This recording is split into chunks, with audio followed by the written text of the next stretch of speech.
بسم الله الرحمن الرحيم الحمد لله رب العالمين والصلاة والسلام على سيد الأنبياء والمرسلين نبينا محمد وعلى آله وصحبه ومن تبعهم بإحسان إلى يوم الدين أما بعد. مسائل آج بھی بہت اہم تجارتی مسائل آپ کے سامنے پیش کرتا ہوں اور آئندہ جمعے انشاءاللہ کوشش ہوگی کہ وہ چیز نمٹا دی جائے، یہ موضوع سمیٹ لیا جائے. اللہ سے دعا ہے کہ اللہ تعالیٰ خیر و عافیت کے ساتھ اس موضوع کو بھی مکمل فرمائے اور ہم سب کے لیے صدقہ جاریہ بنائے. تو بھائیو، آج جو بات کرنے لگا ہوں وہ ہے بیع عینہ. بیع عینہ، یہ بیع عینہ کیا چیز ہے؟ اور یہ آج قربان چلے جائے نبی کائنات صلی اللہ علیہ وسلم کے فرمان پر، اور یہ چیزیں بتا رہی ہیں کہ آپ سچے نبی تھے، کہ آج 1400 سال گزرنے کے بعد ہم لوگ دیکھ رہے ہیں کہ لوگ واقعی اسی طرح کر رہے ہیں اور مسلمان بھی کر رہے ہیں. آپ نے فرمایا اذا تبایعتم بالعینة واخذتم اذناب البقر ورضیتم بالزرع وتركتم الجهاد سلط الله عليكم ذلا لا ينزعه حتى ترجعوا الى دينكم. کہ جب تم بیع عینہ کرنے لگو گے، بیلوں کے گایوں کے یعنی دمیں پکڑ لو گے اور کھیتی باڑی ہی اس پر راضی ہو جاؤ گے اور جہاد چھوڑ دو گے، تو اللہ تعالیٰ تم پر ذلت مسلط کر دیں گے، اور اس ذلت کو تم سے اس وقت تک دور نہیں کریں گے جب تک تم اپنے دین کی طرف پلٹ نہ آؤ. تو بیع عینہ کیا چیز ہے بھائیو؟ یہ وہ اس کی تعریف یہ ہے، آدمی کوئی چیز مقررہ قیمت پر معین وقت تک کے لیے فروخت کرے. ایک آدمی یہ جی فروخت کر دیا، آپ نے خرید لیا، بینک نے فروخت کر دیا اور آپ نے لے لیا، اور پھر اس کے بعد جب وہ ٹائم ہو جاتا ہے جو پیریڈ انہوں نے مقرر کی ہے، تو خریدار جس نے خریدا تھا وہی چیز مقررہ قیمت سے کم قیمت پر خریدنے والا جس نے خریدا تھا اب اس کو بیچ رہا ہے بیچنے والے کو کم قیمت پر. مثلا بینک آج کیا ہو رہا ہے، بینک میں جاتے ہیں مجھے قرضہ چاہیے، وہ کہتے ہیں نہیں قرضہ تو نہیں دیں گے ہم تم کو، ہمارے پاس لوہے کے وہ رکھے ہوئے ہیں، ہیرے جواہرات کے تھیلے رکھے ہوئے ہیں، تم وہ خرید لو. ڈرامے بازی. اب وہ خرید لیتے ہو، کہتے ہیں یہ کتنے کا ہے؟ یہ مثلا 1000 دینار کا ہے، 10,000 دینار کا ہے، آپ لے لیجئے. وہ خرید لیتا ہے بیچارے. اب وہ ایک ٹائم مقرر کر لیتے ہیں کہ ٹھیک ہے 10 دن کے بعد 20 دن کے بعد آنا. اب ہیلا بازی کیا کرتے ہو، کہتے ہیں کہ یہ بازار میں بک جائے گا. کہتے کون خریدے گا مجھ سے بھائی، کہاں بک جائے گا؟ کہتے نہیں ایسا کرنا، فلانا ڈیلر ہے اس کے پاس چلا جائے. وہ ڈیلر کا ہے اصل میں انہی کا آدمی ہے، انہی کا آدمی ہوتا ہے. اب آپ نے خریدا 1000 میں، اب وہاں جاتے وہ کہتے یہ میں نے بیچنا ہے، بیچارہ بیچنے کے لیے چلا ہے. اب وہ کہتے کتنے کا؟ تو کہتے نہیں یہ تو 600 کا لیں گے، ہم 400 کا یا 500 کا لیں گے یا 700 کا لیں گے. اب وہ مرتا کیا نہیں کرتا، اس کو تو پیسہ چاہیے. اب وہ اس کو بیچ دیتا ہے، 800 لے لیتا ہے، 200 کا نقصان ہو جاتا ہے. ایک قسم کا 200 قرضے پہ اس نے 200 سود دے دی. آپ صلی اللہ علیہ وسلم نے فرمایا یہ ہے بیع عینہ. جب یہ تم کرنے لگ جاؤ گے، اللہ اکبر، یہ آج بینکوں میں بھی ہو رہا ہے، اسلامی بینک نام رکھے ہوئے ایسا کر رہے ہیں، اور بعض مارکیٹ والے بھی کرتے ہیں. نسأل اللہ العافیہ. ایک عورت نے اما عائشہ سے عرض کیا کہ میں 800 درہم ادھار کے عوض زید بن ارقم سے ایک غلام کی بیع کی ہے. 800 درہم کے عوض زید بن ارقم سے ایک غلام اس کی بیع کی، اس کو خریدا ہے. پھر میں نے اسی غلام کو 600 درہم نقد کے بدلے ان سے خرید لیا، یا یہ کہ میں نے ان کو بیچا 800 درہم پر اور پھر میں نے 600 پر نقد ان سے خرید لیا. تو اما عائشہ نے فرمایا تم نے بہت بری خرید و فروخت کی ہے، بہت ہی بری. اس لیے پتہ چلا کہ بھائیو یہ بیع جائز نہیں ہے، اس میں حیلہ ہے، سود کو جائز کرنے کا حیلہ کیا جاتا ہے.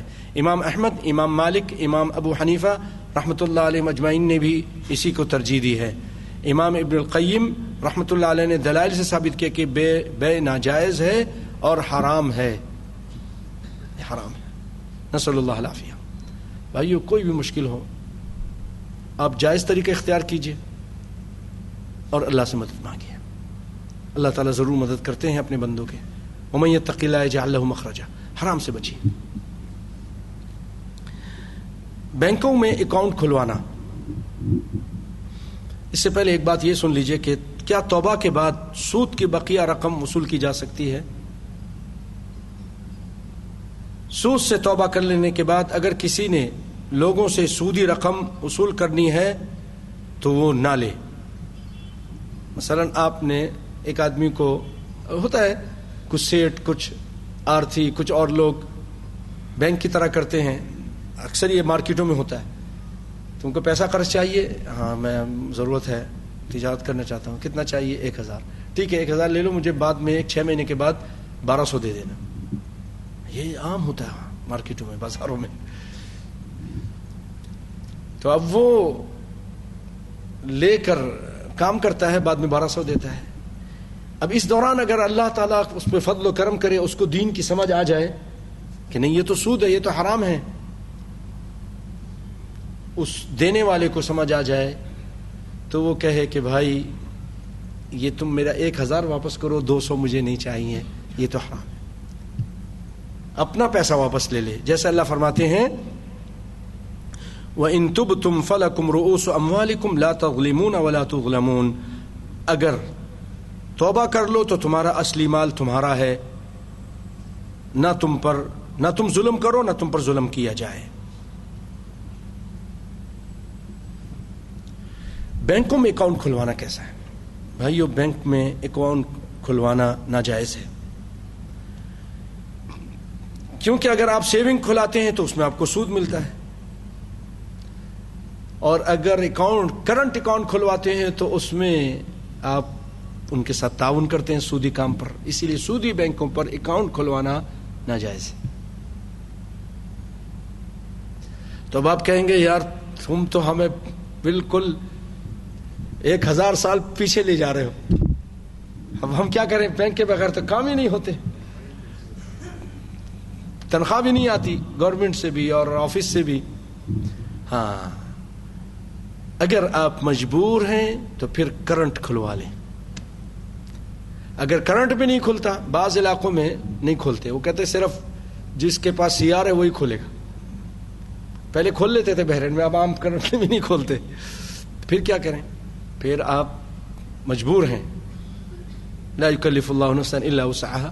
تو پھر سیونگ بھی کھلوا سکتے ہیں، لیکن پھر کوشش یہ کریں کہ جو زیادہ دیتے ہیں وہ کسی محتاج، مسکین، بہت زیادہ محتاج آدمی کو دے دیں.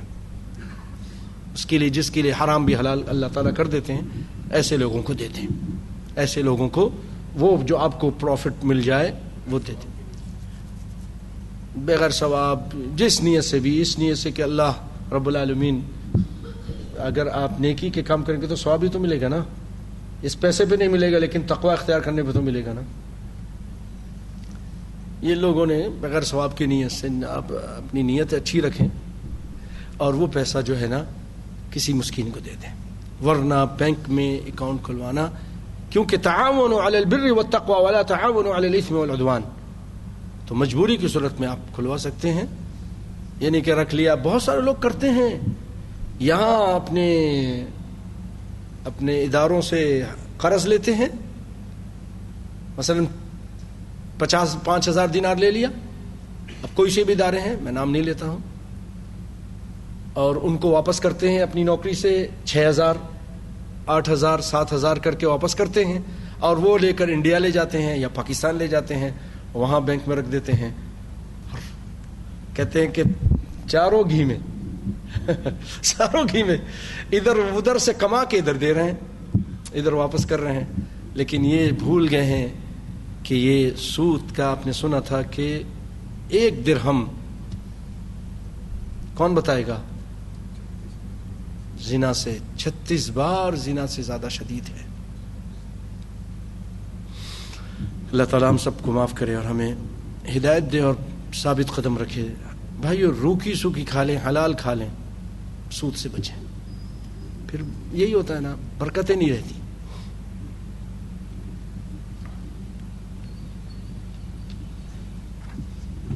قسطوں میں کاروبار کرنا, قسطوں میں بڑی اہم مسئلے مسائل ہیں.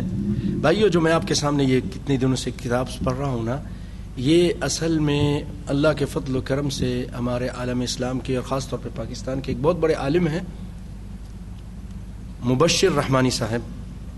ان کی بہت ساری کتابیں ہیں اور بہت اچھی انداز میں لکھتے ہیں اور بڑی علمی انداز میں لکھتے ہیں.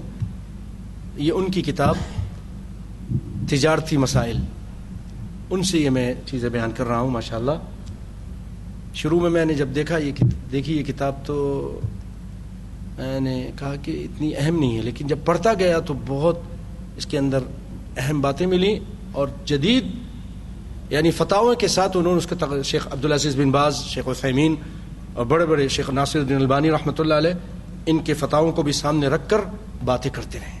لجنہ دائمہ کی بھی فتاوی رکھ کر جدید علماء کے جو مسائل ہیں اس جو انہوں نے بیان کیے اس کو بھی سامنے رکھ کر.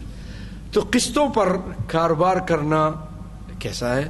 ایک رائے تو یہ ہے کہ اس کی صورت اگر ایسی ہو کہ خریدی بیچی جانے والی چیز کی قیمت بذریعہ اقساط ادائیگی کی صورت میں ہو جو نقد ہے. مثلا یہ 10 دینار کا ہے, آپ 10 دینار قسطوں میں دے دو, 10 دن میں دے دو, جیسے آپ کے پولیس والے کرتے ہیں, ہے نا, 1 پائی بھی زیادہ نہیں لیتے نا. پہلے ٹیلی فون دیتے تھے ان کی مارکیٹ میں, تو بس 100 کا ہے تو وہ 100 کا لے جاتے تھے. واللہ عالم اب ہے کہ نہیں ہے, تو وہ تو جائز ہے, کچھ بھی نہیں, اس میں کوئی مذائقہ نہیں.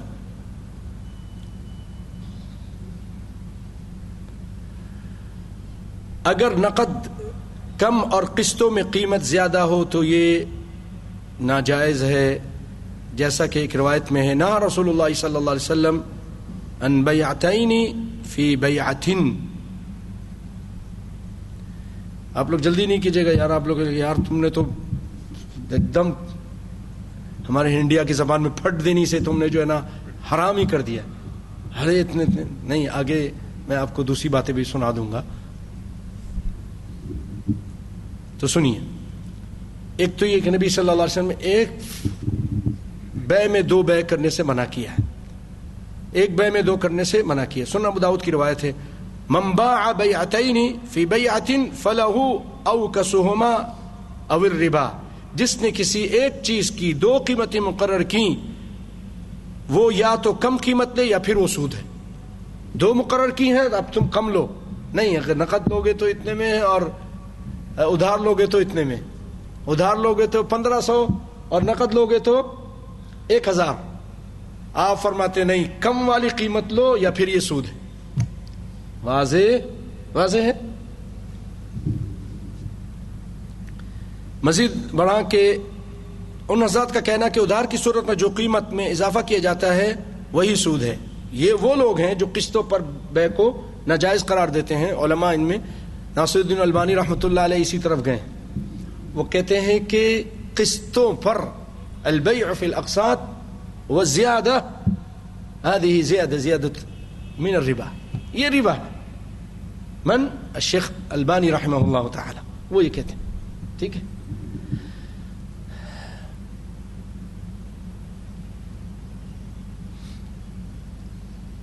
تو جو لوگ اس کو حرام قرار دیتے ہیں وہ یہ کہتے ہیں کیونکہ قسطوں پر مہنگی چیز لینے کی مثال ایسی ہے جیسے آپ نے کسی کو قرض دیا، اب جتنا قرض دیا یقیناً وہ اتنی ہی رقم واپس لینی چاہیے، اگر وہ اس میں کچھ منافع لے تو یہ سود ہے۔ اسی طرح گاڑی ادھار دینے والے کے لیے بھی اتنی رقم وصول کرنا یہ ناجائز ہے، اتنی ہی وصول کرنی چاہیے جتنے کی گاڑی ہے، جتنا آپ نے قرض دیا ہے اس سے زیادہ وہ سود ہے اور وصول نہیں کرنا چاہیے۔ تاہم اب ہے وہ دوسری بات استثناء، تاہم اس بارے میں دوسری رائے ہے کہ نقد اور ادھار کی الگ الگ قیمت مقرر کرنے میں کوئی حرج نہیں، بشرطے کہ ادھار والے کے ساتھ جو قیمت مقرر کی جائے مدت میں کمی بیشی کی صورت میں قیمت میں کمی بیشی نہ ہو۔ مدت ٹائم میں کچھ کم بیش ہو گیا، پیریڈ میں دیر ہو گئی تو وہ فائن لگاتا ہے، فائن بھی نہیں لگے گا۔ ایک ہی قیمت جو مقرر کر دی، مثلا یہ نقد میں 1000 کی ہے اور قسطوں میں یہ 1200 کی ہے، تو اب فائن لگانا نہیں، دیر ہو گئی آپ کو دینے میں، پیمنٹ میں دیر ہوئی، وہ 1200 سے ایک پائی زیادہ نہیں ہونا چاہیے۔ بیت التمویل والے اس طرح کرتے ہیں، ان کو لکھوا دیں جا کے کہ بھئی یہ جو تمہارا بند ہے اس کو کاٹ دو، کہ فائن لگائیں گے، اور فائن ہم صدقہ خیرات کر دیتے ہیں، یہ کر دے، یہ چیز وہ تم جو مرضی آئے کرو، صدقہ کرو نہیں کرو، یہ ان سے کہہ دیں گے نا آپ تو وہ کاٹ دیں گے۔ کئی اور شروع، اپنا معرض ہونا چاہیے، اپنا شو روم ہونا چاہیے، گاڑی اس کے پاس ہونی چاہیے۔ آپ نے پہلے سن لیا کہ ایک آدمی کے پاس گاڑی ہے نہیں، چیز نہیں، اور کہتا ہے کہ وہ چیز بیچ رہا ہے۔ کیسے بیچ رہے ہو؟ تمہارے پاس وہ چیز ہے ہی نہیں۔ آپ نے یہ سب سنا ہے۔ مثلا اگر کسی نے قسطوں پر گاڑی خریدی اور رقم کی ادائیگی کے لیے 1 سال کی مدت طے ہوئی، پھر اگر خریدار کے پاس 6 ماہ میں مکمل رقم کا بندوبست ہو جائے تو قیمت پھر بھی وہی رہے گی۔ کسی وجہ سے خریدار سال بھر میں بھی مکمل ادائیگی نہ کر سکے، 1-2 ماہ کا مزید طلبگار ہو تو قیمت پھر بھی وہی رہے گی۔ اور اگر اس مدت کی کمی بیشی کی وجہ سے قیمت میں کمی بیشی کی جائے، جیسا کہ آج کل یہی ہو رہا ہے، تب یہ بے ناجائز ہے۔ مثلا آپ نے گاڑی خریدی 1000 کی اور 1 سال کا ٹائم تھا، 3-4 مہینے میں پیسے پورے ہو گئے، اب آپ جا کے دے رہے ہیں، یہ لو بھائی تمہارا پیسہ، تو اب وہ 1500 تھی، اس سے کم کر کے وہ اپنی وہ حساب سے لے لے گا نا، وہ ان کے سارا حساب کتاب ہوتا ہے، تو یہ پھر ناجائز ہے۔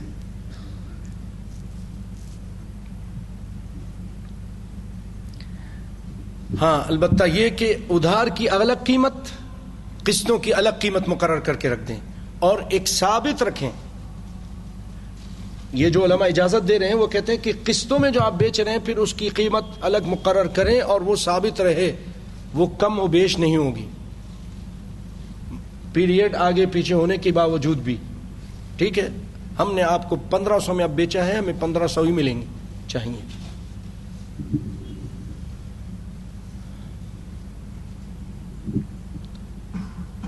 اسی لیے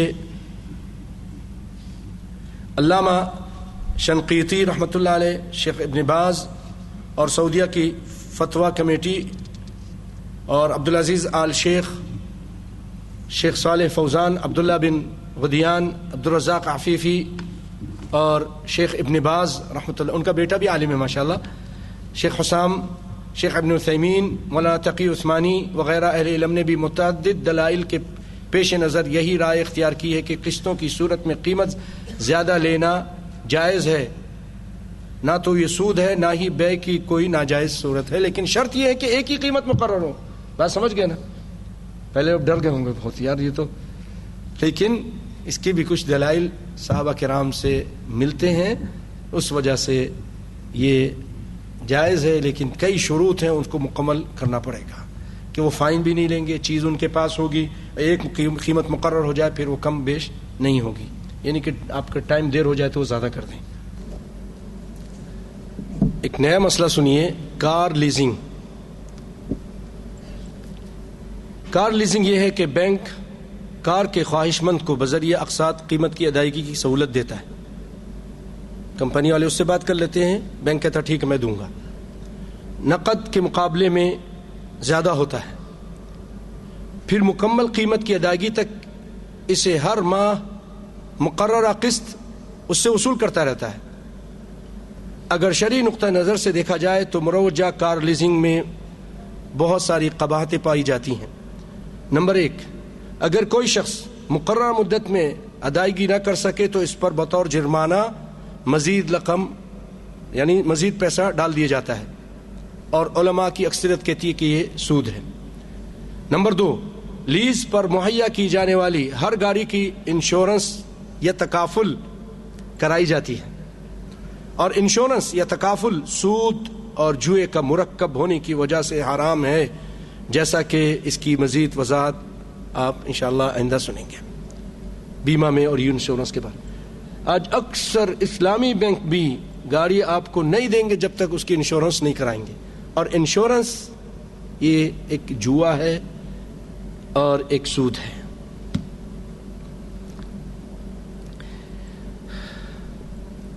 لہٰذا اگر کار کی قیمت نقد ادا کرنے کی طاقت نہ ہو تو بینک یا دیگر کمپنیوں سے لیز پر کار وغیرہ خریدنے سے اجتناب ہی کیا جائے۔ دنیا میں مشکل برداشت کر لیجئے، آخرت کی مشکل جو بہت زیادہ خطرناک ہے، اس کا عذاب بہت بڑا ہے۔ اب آ جائیے انشورنس۔ بیمہ اصل میں انگریزی زبان انشور سے ماخوذ ہے۔ لغوی اعتبار سے اس کا معنی یقین دہانی، چونکہ بیمہ کرانے والے کو مستقبل میں نقصانات کی تلافی اور خطرات سے حفاظت کی یقین دہانی کرائی جاتی ہے۔ یہ ایک ایسا معاملہ ہے جو بیمہ کرانے والے اور بیمہ کمپنی اس کے درمیان ہے، اور اس کی صورت یہ ہوتی ہے کہ بیمہ کمپنی جس میں بھی بہت سے سرمایہ دار شریک ہوتے ہیں، جس میں اسی طرح جس طرح تجارتی کمپنیاں ہوتی ہیں اس میں بہت سارے شرکا ہوتے ہیں،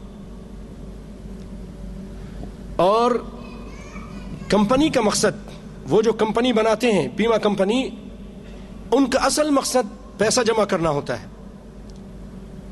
اور وہ پیسہ وہ لوگ ایک بیمہ کمپنی والے، ایک انشورنس کمپنی والے آپ سے پیسہ لیتے ہیں اور کہیں گے کہ ایکسیڈنٹ ہو گیا، یہ ہو گیا تو ہم آپ کو فل انشورنس میں یہ دیں گے، نئی گاڑی دیں گے۔ وہ کیا کرتے ہیں، آپ کا وہ پیسہ اٹھا کر کسی اور کمپنی، کسی اور بینک کو سود پر دے دیتے ہیں۔ وہ ایک ادنا سا بھی نقصان برداشت نہیں کریں گے۔ آپ کا پیسہ ایسی جگہ نہیں دیں گے جہاں نفع نقصان ہے، وہ آپ کے پیسے کو ملکی یا غیر ملکی کمپنی کو دیں گے جو اس پہ ان کو سود دے گا، اور پھر اسی سے وہ آپ کو ادائیگی کرتے ہیں۔ اسی لیے اس میں 3 بڑی قسمیں ہیں۔ زندگی کا بیمہ پورے جسم کا پہلے ہوتا تھا، اب تو ہر ہاتھ کا، آنکھ کا، کان کا، پاؤں کا، ہر اعضاء، ہر عضو کا اب وہ بیمہ کرتے ہیں۔ نمبر 2، املاک کا، گھر ہے، زمین ہے، جہاز ہے، کارخانہ ہے، ان کا بھی بیمہ ہوتا ہے۔ نمبر 3، ذمہ داریوں کا بیمہ، بچوں کی تعلیم کے لیے، شادی وغیرہ کے لیے۔ وہ کہتے ہیں آپ اتنا اتنا دیتے رہیں، بچوں کی تعلیم کے لیے ہم آپ کو جب ٹائم آئے گا دے دیں گے، جب آپ کے بچے یونیورسٹی جائیں گے ہم وہ سارا خرچہ برداشت کریں گے، یا شادی کے ٹائم ہم آپ کو اتنا پیسہ دے دیں گے۔ تو بھائیو یاد رکھیے، بیمہ کی کوئی بھی صورت ہو، کوئی بھی قسم ہو، سب ناجائز ہے، کیونکہ یہ سود لینے، سودی کاروبار میں تعاون کرنے اور جوئے پر مشتمل ہے۔ سود لینا اس طرح کے بیمہ کرانے والا جتنی رقم ادا کرتا ہے اسے اس سے زیادہ رقم بغیر کسی محنت کے منافع کی صورت میں ادا کی جاتی ہے، جو کہ فی الحقیقت سود ہوتا ہے۔ اور سودی کاروبار میں تعاون اس لیے کیونکہ بیمہ کمپنی، میں نے جیسے بتایا کہ اس کو کسی اور کمپنی کو سود پر وہ پیسہ دے دیتی ہے. اسی لیے مولانا عبید اللہ رحمانی مبارک پوری رحمۃ اللہ علیہ بہت بڑے عالم گزرے ہیں. وہ فتویٰ دیتے ہوئے کہتے ہیں بیمہ سے متعلق، انشورنس سے متعلق، کہ میرے نزدیک ان لوگوں کا قول صحیح ہے جو زندگی کا بیمہ کرانے کو ناجائز کہتے ہیں. وہ علماء جو یہ کہتے ہیں کہ بیمہ کرانا ناجائز ہے، ان کا قول صحیح ہے، اور وہ لوگ غلطی پر ہیں جنہوں نے اس کے جواز کا فتویٰ دیا ہے. انسان ہو یا جانور، اس کی زندگی، جائیداد کا بیمہ، یہ اس کے علاوہ کچھ نہیں ہے کہ اس میں آپ پیسہ دیتے ہیں، ایک تھوڑا سا پیسہ دیتے ہیں، اور اگر آدمی مر گیا تو بعد میں اس کو، اس کی اولاد کو، اس کی بیوی کو بہت زیادہ پیسہ، مطلب 1000 دیا ہے تو وہ کئی ہزار اس کو واپس کرتے ہیں. یہی ہوتا ہے نا. اور اگر وہ دیتا رہا، ہر مہینے دیتا رہا، نہیں مرا تو اس کو، اگر اس نے 10,000 جمع کیا ہے تو اس کو بمائے سود اس کے پیسے کو واپس کرتے ہیں، مثلا 15,000 یا 20,000. یہ آپ کا پیسہ جو آپ نے زیادہ لیا، سود نہیں تو اور کیا ہے؟ یہ سود نہیں تو یہ کیا ہے؟ اسی طرح بھائیو، انعامی بانڈز حکومت کی طرف سے جاری کیے جانے والے انعامی بانڈز کی خرید و فروخت ایک ناجائز عمل ہے. یہ ہمارے پاکستان میں ہوتا ہے، انڈیا میں ہوتا ہے،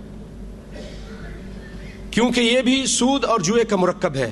سود اس لیے کہ جس شخص کا نمبر نکل آتا ہے، مثلا اس نے 10 روپے کا ٹکٹ خریدا یا 50 دینار کا خریدا ٹکٹ، بعد میں اس کی لاٹری میں نکل آیا تو اس کو 1 لاکھ مل جاتا ہے، 10 لاکھ مل جاتے ہیں. 50 دینار پر 10 لاکھ مل رہا ہے، سب کا پیسہ آپ کو مل رہا ہے. یہی تو سود ہے، یہی تو سود ہے. اور بھائیوں،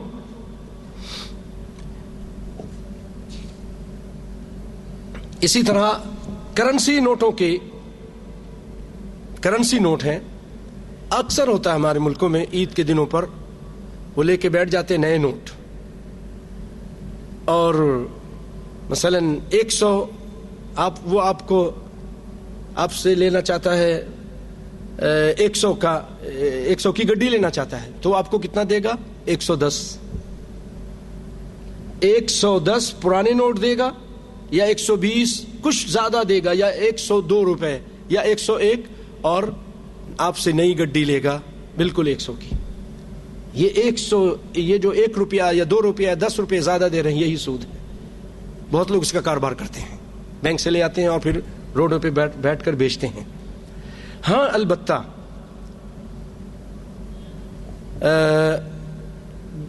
مختلف کرنسی ہیں، مختلف ملکوں کی ہیں، جس کو منی چینجرز بھی کہتے ہیں. یہ کاروبار، مثلا سعودیہ کے آپ نوٹ لے کے گئے اور جا کر کہتے ہیں مجھے پاکستانی دے دو، تو اس کی قیمت اس کے مقابلے میں مثلا 100 ریال دے کر آپ اس کے بدلے میں مثلا 1000 لیتے ہیں، 2000 لیتے ہیں. یہ جائز ہے، کمی بیشی اس میں جائز ہے، کیونکہ یہ 2 مختلف چیزیں ہیں، یہ 2 مختلف کرنسیاں ہیں، یہ جائز ہے. کریڈٹ کارڈ، یہ کیا چیز ہے؟ عہد رسالت میں کرنسی درہم اور دینار ہوا کرتے تھے، اس کے بعد نوٹوں کا رواج عام ہوا، اور آج کل پلاسٹک منی کا عام ہو رہا ہے رواج. یہی کارڈ ہے. اس کارڈ کو پلاسٹک منی بھی کہتے ہیں، اور اس کا رواج روز بروز بڑھ رہا ہے. یہ کارڈ، اس میں 2 قسم کے کارڈ ہیں، ایک ڈیبٹ ہے اور ایک کریڈٹ ہے.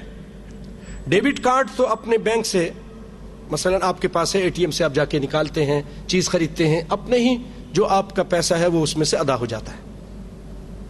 مثلا آپ نے اکاؤنٹ کھولا ہوا ہے، آپ کو اس نے کارڈ دیا ہے، کرنٹ اکاؤنٹ ہے، اور آپ کو کارڈ دیا ہے، آپ نے اس میں 1000 رکھا ہے، بازار سے جا کے سامان خرید رہے ہیں، 1000 تک خرید سکتے ہیں، اس کے بعد نہیں خرید سکتے ہیں، اس میں کوئی مذائقہ نہیں۔ لیکن ایک ہے کریڈٹ کارڈ،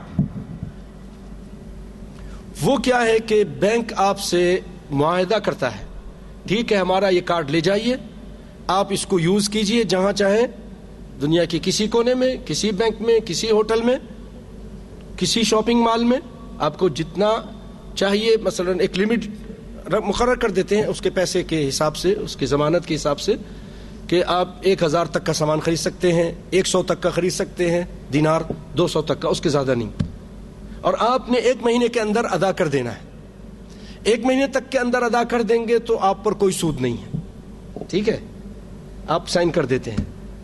اس کا کیا مطلب ہوا کہ آپ اس چیز پر راضی ہو جاتے ہیں کہ اگر مجھ سے لیٹ ہو گیا تو میں سود دینے کے لیے تیار ہوں۔ اسی لیے علماء کہتے ہیں کہ یہ بھی ناجائز ہے، کیونکہ آپ سود کے دینے پر ایگریمنٹ کر لیتے ہیں کہ میں بعد میں اگر میں لیٹ ہو گیا پیسہ دینے میں تو میں سود دوں گا۔ اسی لیے یہ کارڈ بھی ناجائز ہے، الا یہ کہ کہیں بہت مجبوری ہو، کہیں پر کام نہیں چل سکتا اس کارڈ کے بغیر، تو پھر انسان اس کارڈ کو یوز کرے، لیکن کوشش یہ کرے کہ ٹائم سے پہلے ادا کر دے، ٹائم سے پہلے، مجبوری کی صورت میں، جیسے اللہ تعالیٰ نے خنزیر کو بھی مجبوری کی صورت میں، مردار کو بھی مجبوری کی صورت میں، تو یہ مجبوری کی صورت میں یہ، جیسا کہ ہمارے فقہ الاسلامی، جو سعودیہ کا ایک ادارہ ہے، مجمع فقہ الاسلامی، جس میں دنیا بھر کے بڑے بڑے علماء ہیں، انہوں نے اس پر اسی طرح فتویٰ دیا ہے۔ بھائیو، سودی بینک میں ملازمت حرام ہے، ناجائز ہے، روکھی سوکھی کھا لیجئے، ہلکا پھلکا روٹی اور چٹنی سے کھا لیجئے، اور بہنیں بھی غور سے سنیں، اور بہنوں سے درخواست ہے کہ آج بڑے توجہ سے سنیں، باتیں نہ کریں، کیونکہ پہلے کئی شکایتیں آتی ہیں کہ بہت عورتیں باتیں کرتی ہیں آج کے دن خاص طور پہ۔ تمام بہنوں سے گزارش ہے، اللہ کے لیے مسجد کا احترام کیجئے، اللہ اس کے رسول کی جو باتیں ہیں اس کا احترام کرتے ہوئے خاموشی سے سنیے، اور بعد میں اپنے شوہروں کو مجبور نہ کیجئے کہ وہ آپ کے لیے سود سے پیسہ لے کر آئیں یا سودی بینک میں کام کر کے آپ کے لیے سہولیات مہیا کریں، مجبور نہ کریں۔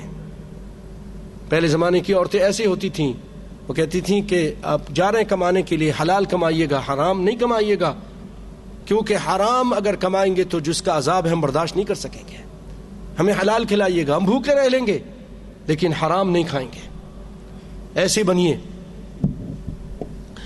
تو بھائیوں، سودی بینک میں کام کرنا، یہ اس پر رسول اللہ نے لعنت کی ہے، کہ آپ صلی اللہ علیہ وسلم نے فرمایا، سود کا کھانے والا، سود کا جس کو کھلایا جا رہا ہے وہ، کھلانے والا، کھانے والا، اس کا لکھنے والا، اور اس پر گواہی دینے والا، حالانکہ نہ کھاتا ہے نہ کھلاتا ہے، صرف گواہ بنتا ہے، گواہی دیتا ہے، آپ نے فرمایا ان سب پہ لعنت ہے، اور یہ سب برابر، ہم سوا، یہ سب برابر ہیں، نسأل اللہ العافیہ۔ بھائیو، آگے چلنے سے پہلے میں نے پہلے بھی شاید ایک قصہ سنایا تھا ایمان کی ذاتی کے لیے، پھر آپ لوگوں کو سناتا ہوں۔ دیکھیے، وَرِزْقُكُمْ فِي السَّمَاءِ، تمہارا رزق آسمان پہ ہے،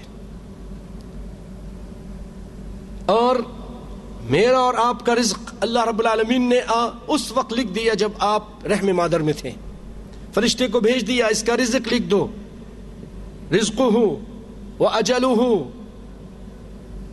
اس کی زندگی لکھ دو، شقی او سعید، یہ 4 باتیں وہاں پر لکھ کے چلا گیا فرشتہ۔ تو بھائیو، جو رزق اللہ نے مقرر کیا ہے، آپ دن رات گھوڑے کی طرح بھی دوڑتے رہیں تو اتنا ہی ملے گا جتنا اللہ نے مقرر کیا ہے۔ حلال لیں حرام لیں، سود سے لیں، چوری کرے اللہ نہ کرے، ڈاکہ ڈالے، اتنا ہی ملے گا جتنا اللہ نے لکھا ہے۔ مثلا یہ رزق ہے آپ کے سامنے 1 کروڑ روپے، اب یہ آپ کا ہی ہے، آپ تھوڑا سا انتظار کیجئے، آپ کو ملے گا۔ 2 راستے گئے ہیں، ایک حلال کا ایک حرام کا۔ اگر حرام سے لیں گے، جلدی لیں گے، آپ اپنا ہی لے رہے ہیں لیکن گناہ بھی کما رہے ہیں، گناہ بھی کما رہے ہیں۔ اور اگر صبر کریں گے تو اس کے بغیر بتائیے مجھے، جو اللہ نے رزق لکھ دیا ہے اس دانے کے مکمل ہونے سے پہلے کوئی مر سکتا ہے؟ جب تک اپنا رزق مکمل نہیں کرے گا نہیں مر سکے گا، تو پھر کیوں جلدی ہے؟ کیوں حرام کی طرف توجہ ہے ہماری؟ رزق لکھا ہوا ہے، صبر کی ضرورت ہے۔ سیدنا علی رضی اللہ تعالیٰ عنہ ایک مرتبہ مسجد تشریف لائے تو گھوڑے پر سوار تھے، گھوڑا اسے اتر کر گھوڑے کو ایک آدمی کو دیا کہ اس کو سنبھال کے رکھو، میں ابھی آتا ہوں۔ اپنے کام کے لیے گئے۔ ہمیشہ یاد رکھیے گا، اللہ نے چاہا تو بہت فائدہ دے گا یہ واقعہ آپ کو۔ تو آپ واپس آتے ہوئے کہنے لگے اس کو میں 2 درہم دے دوں گا، 3 درہم دے دوں گا، اس نے تھوڑی خدمت کی ہے۔ آ کے کیا دیکھتے ہیں؟ گھوڑا موجود ہے، گھوڑے کی زین موجود نہیں ہے، جو اس کے اوپر رکھتے ہیں وہ موجود نہیں ہے۔ آپ نے ایک آدمی سے کہا جاؤ بھائی بازار سے لے کر آؤ، اس کو وہ 2 درہم دیے، وہ جو سوچا تھا 2 یا 3 درہم، جاؤ بازار سے زین لے کر آؤ۔ وہ آدمی بھاگ کر گیا اور وہی زین خرید کے لے آیا۔ آپ نے کہا اس نے جلدی کی، یہ اللہ نے اس کی قسمت میں لکھا تھا، تھوڑا صبر کرتا تو میں ہی اس کو دے دیتا، حلال طریقے سے دیتا، اس میں برکت بھی ہوتی، لیکن اس نے جلدی کی، چوری کی، وہ لے جا کے وہاں بیچا، اس کو حرام طریقے سے لیا، پیسہ اسی کا تھا۔ ہم جو چوری کرتے ہیں، جھوٹ بولتے ہیں، کہیں غبن کرتے ہیں، کہیں قلم لے لیتے ہیں، کہیں پیٹرول لے لیتے ہیں، کچھ اور چیز لے لیتے ہیں، اپنا ہی آپ نقصان کر رہے ہیں۔ آپ کا اپنا پیسہ حلال طریقے سے جو لینا تھا، جو اللہ نے دینا تھا، آپ نے حرام سے لیا۔ بھائیو، حرام کا حساب تو ہر ایک کا، حلال کا بھی ہے اور حرام کا بھی ہے، لیکن حرام کا عذاب بھی ہے، حرام پیسے کا عذاب بھی ہے۔ کل لحم نبت من سحت فالنار اولی بہ، ہر وہ گوشت جو حرام سے پلا اور بڑھا اس کو جہنم کی آگ میں جلایا جائے گا۔ پیارے بھائیوں، ایک شخص حج کے لیے آیا، مصر کا بہت بڑا سیٹ کہہ دیں، بہت مالدار آدمی، کارخانے دار، بزنس مین آدمی۔ یہ ہمارے ان ساتھیوں نے ہمیں سنا، مصری ساتھیوں نے، جو انہوں نے اپنی آنکھوں سے اس آدمی کو دیکھا۔ حج کے لیے آیا، حج کے دوران اس کو کچھ باتیں پتہ چلی، مصر سے آیا تھا سعودیہ میں، تو پھر اس نے شیخ عبدالعزیز بن باز سے کہا کہ حضرت میرا تو سارا کاروباری سود پر ہے، تو میرا حج بھی اللہ تعالیٰ قبول کریں گے؟ کہا ہاں اللہ ضرور قبول کریں گے، لیکن شرط یہ ہے تم سود کی کاروبار کو ختم کرو، سودی لین دین کو بند کر دو، توبہ کر لو، پکی توبہ کر لو۔ کہا میری پکی توبہ، وہ جنت کے متلاشی تھا۔ کہا یہ کپڑا بھی اتار دو، ہم تم کو حلال پیسے سے کپڑا خرید کے دیں گے، وہ کپڑا پہنو، یہ سود کا کپڑا ہے۔ اس نے وہ کپڑا بھی اتار دیا، نیا کپڑا اس کو انہوں نے دیا شیخ صاحب نے، اور بھائی اس نے حج کیا۔ حج کرنے کے بعد مصر واپس پہنچتا ہے، بہت بڑا بزنس مین، سارے بزنس ختم، سب بند کر دیا جیسے بھی بند کر سکتا تھا، اور اس کے بعد کلاش ہو گیا، کچھ نہیں تھا۔ پتھارا بولتے ہیں نا، پتھارا، سامنے ایک ایسے ہی لے کر تختہ، اس کے پر چیزیں، کنگھی یا یہ وہ چیزیں رکھ کر وہ مسجد کے آگے بیچنا شروع ہو گیا۔ میرا وہ ساتھی ڈاکٹر کمال کے نام سے ہمارے ساتھ پڑھاتے رہے، وہ کہنے لگے کہ میں نے خود دیکھا کہ جمعے کے بہت بڑی مسجد میں، جامع مسجد میں جمعے کا خطبہ جب ہوتا اس کے بعد وہ کھڑا ہو جاتا اور رو رو کر تقریر کرتا کہ لوگوں اللہ سے ڈر جاؤ، لوگوں سود کو چھوڑ دو، حرام کو چھوڑ دو، یہ دنیا عارضی ہے۔ وہ خود روتا اور کہتا ہمیں رلاتا، اس کی بات میں اتنا اثر ہوتا تھا۔ وہ پھر اس طرح اپنی زندگی گزارتا. اس کے پرانے ساتھیوں میں سے کسی نے دیکھا یہ تو بہت ہی امیر آدمی تھا, اتنا غریب ہو گیا, کچھ بھی نہیں اس کے پاس. ٹھیک ہے بھائی, میں تم کو حلال پیسے سے قرض دیتا ہوں, تم اس سے کاروبار کرو, جب اللہ تم کو دے دے تو میرا واپس کر دینا. پھر اللہ تعالیٰ نے اس کو پھر برکت دی, پھر امیر ہو گیا. من ترک للہ شیئا عوض خیرا من, جو اللہ کے لیے کوئی چیز چھوڑ دیتا ہے اللہ تعالیٰ اس سے بہتر اس کو عطا کرتے ہیں. خیرا من, اللہ تعالیٰ اپنی بندے کو کبھی بھی رسوا نہیں ہونے دیتے, ضرور اس کی مدد کرتے ہیں, لیکن اس کے لیے ہمیں سیدھا ہونا چاہیے, ہمیں اللہ کی طرف اخلاص کے ساتھ آگے بڑھنا چاہیے. بھائیو, حلال روٹی اپنائیے اللہ کے لیے, تو آپ جب حلال روٹی کھائیں گے تو آپ مستجاب الدعوات بن جائیں گے. حرام کھائیں گے, سیدنا ابو بکر رضی اللہ تعالیٰ عنہ کے پاس کچھ حلوہ آیا, مٹھائی آئی, کھا لیا. لوگوں نے کہا, اس آدمی نے کہا جس نے کھلایا تھا, جو آپ کا غلام تھا, آپ کو معلوم ہے یہ کیا کھایا ہے؟ کہا نہیں. کہا میں نے ایک زمانے میں کہانت کی تھی, یعنی پامسٹری والی بات کی تھی میں نے کسی سے, نجومیت والی بات کہی تھی, وہ پوری ہو گئی. اس نے آج لا کے یہ حلوہ دیا, میں نے آپ کو کھلایا. آپ نے اپنے منہ کے اندر انگلی ڈالی اور اس کو قے کر کے نکالنا شروع کر دیا. لوگوں نے کہا اللہ رحمک اللہ ابا بکر, اللہ یرحم یا ابا بکر, اللہ آپ پہ رحم کرے ابو بکر, یہ کیا کر رہے ہیں آپ, اس کی وجہ سے اللہ آپ کو عذاب نہیں کرے گا. کہا نہیں, میں نے نبی کی حدیث سنی ہے کہ ہر وہ جسم جس کے اندر حرام مال گیا اور اس کی وجہ سے اس کا گوشت بنا, اس کو آگ میں جلایا جائے گا. میری جان چلی جاتی ہے تو چلی جائے, لیکن میں اس کو پیٹ میں نہیں رہنے دوں گا. کہہ کر کے انگلی ڈال کے زبردستی اپنے پیٹ کے اندر سے وہ سارا حرام مال نکال دیا. بھائیوں, ہم جب ایسا کریں گے تو پھر ہمارے ہر کام میں برکت ہوگی. ہم رات کو اٹھ کے جب ہم نماز کے پھر شوق بھی ہوگا, نماز بھی پڑھیں گے, قرآن بھی پڑھ سکیں گے, اللہ کی طرف رجوع بھی کریں گے. اللہ تعالی ہمیں حلال کھانے, حلال کی طرف بڑھنے کی توفیق عطا فرمائے, اور اللہ تعالی ہمیں سود سے اور ہر قسم کے حرام سے بچائے. بھائیوں, کچھ اور بھی مسئلے مسائل ہیں لین دین کے. مثلا گری پڑی چیز, کہیں آپ چل کے جا رہے ہیں, کوئی چیز مل گئی, تو اس کے بارے میں اسلام ہمیں کیا کہتا ہے؟ سبحان اللہ. بھائیو, اتنے مسائل سنتے ہیں, ہر مسئلے کی دلیل قرآن سے حدیث سے موجود ہے. یہ کیا اس زمانے میں کمپیوٹر تھا, کوئی کیا انٹرنیٹ تھا؟ ساری چیزیں محفوظ. اللہ کا وعدہ سچا, اس دین اسلام کو ہم محفوظ رکھیں گے, قیامت تک کے لوگوں تک کے لیے اس کو محفوظ رکھیں گے, اور محفوظ رکھا ہے.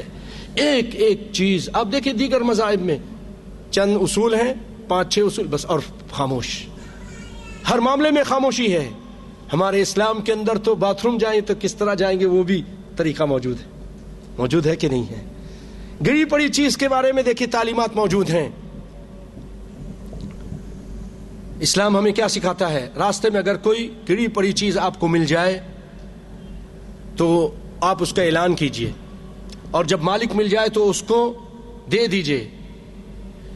اور اگر مالک نہیں ملتا ہے, معمولی نوعیت کی چیز ہے, تو اس کو استعمال کر لیجئے, لیکن اگر پھر وہ آ جائے آدمی تو اس کو پھر واپس دینا ہوگا.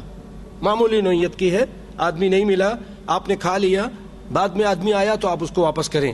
جیسا کہ سیدنا علی رضی اللہ تعالیٰ عنہ کو بازار میں 1 دینار ملا, تو نبی صلی اللہ علیہ وسلم فرمایا عرفہ ثلاثا, اس کو 3 مرتبہ اعلان کرو. انہوں نے ایسا کیا, لیکن کوئی نہیں آیا, تو آپ نے فرمایا کل ہو, آپ نے فرمایا کہ تم اس کو کھا لو. 3 مرتبہ اعلان کرنے کے بعد جب کوئی نہیں آیا تو آپ نے کہا اس کو کھا لو. اور ایک دوسری روایت میں ہے کہ نبی کائنات صلی اللہ علیہ وسلم کو ایک کھجور ملی زمین سے گری ہوئی دیکھی, تو آپ نے فرمایا لولا انی اخاف ان تکون من الصدقۃ لاکلتها, اگر مجھے یہ خوف نہیں ہوتا کہ یہ صدقے کا مال ہوگا, کیونکہ صدقہ آپ پر حرام تھا, آپ کے آل پر بھی حرام تھا, تو آپ نہیں کھاتے تھے. اگر مجھے صدقے کا خطرہ نہیں ہوتا تو میں یہ کھا لیتا. اس سے ایک بات یہ پتہ چلے کہ گری پڑی چیز, آج ہمارے یہاں ایسا وہ جراثیم کا ڈر لگ گیا ہوا ہے, اپنا کوئی کھانا گر جائے نہیں کھاتے, نہیں یار اس کو پھینک دو, کچھ ہو جائے. ارے نبی کائنات کہہ رہے ہیں کہ اگر یہ، اور جب اپنی کوئی گری پڑی چیز ہوتی تھی آپ اس کو صاف کر کے کھا لیتے تھے، اور یہ صدقے کی خطرے کی وجہ سے آپ نے کہ اگر صدقے کا اس سے یہ بھی پتہ چلا کہ آپ عالم الغیب نہیں تھے. کہہ رہے ہیں کہ اگر مجھے اس کا خطرہ نہ ہوتا کہ یہ کہیں صدقے کا نہ ہو تو صدقے کے علاوہ ہوتا تو میں کھا لیتا، لیکن مجھے خطرہ ہے کہ یہ صدقے کا ہے یا صدقے کا ہوگا، شبہ ہے، تو میں نہیں کھا رہا ہوں. تو اس سے پتہ چلا کہ چھوٹی موٹی چیز ہے تو وہ اس کو اتنا اعلان کرنے کی ضرورت بھی نہیں ہے، اس کو استعمال کر سکتے ہیں.